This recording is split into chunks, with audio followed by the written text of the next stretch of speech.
interrogé par Famitsu. D'ailleurs, il écrit assez souvent dans ce célèbre magazine japonais, Masahiro Sakurai. Vous savez qui c'est, Masahiro Sakurai? C'est tout simplement le père de la saga des Smash Bros.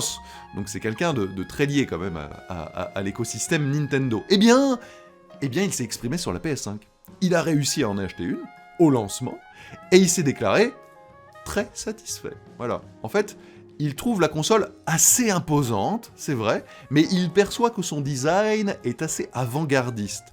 Je le cite, « En utilisant la console, chaque action était rapide. Même lors du chargement, selon la situation, c'était étonnamment rapide. La sensation et ce rythme étaient merveilleuses. » Voilà, donc il est plutôt content en tout cas de la vitesse de chargement, etc. de la PS5, très bien, mais il dit d'autres choses. En revanche, il n'est pas très content de la capacité de stockage du SSD. Et ça, je trouve qu'il a bien raison, puisque en fait, il n'y a que 670 Go, en gros, d'espace libre pour les jeux. Lui, il avait une PS4 Pro avec 2 Tera, comme moi, il se retrouve un petit peu à l'étroit, c'est certain. Surtout avec des jeux, parfois, qui pèsent 130 Go et plus. Bon, ça va très très vite, faut installer, désinstaller, ça c'est pas terrible, en attendant la belle extension, là, hein. Bon, à suivre. Alors, sa conclusion, c'est quoi ? Eh bien, je le cite, et je traduis. « Dans l'ensemble, je suis très satisfait.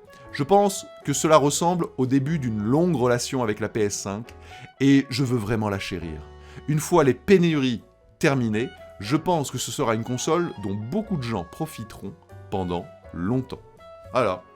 Je trouve ça assez sympa, de la part de quelqu'un d'aussi important dans l'écosystème Nintendo, de, comme ça, parler un petit peu de la concurrence, et en l'occurrence, avant d'être développeur, etc., il est joueur, et il reconnaît que, en tout cas, sur ses premiers temps, ça a l'air plutôt cool, même s'il joue surtout à des jeux en rétrocompatibilité PS4.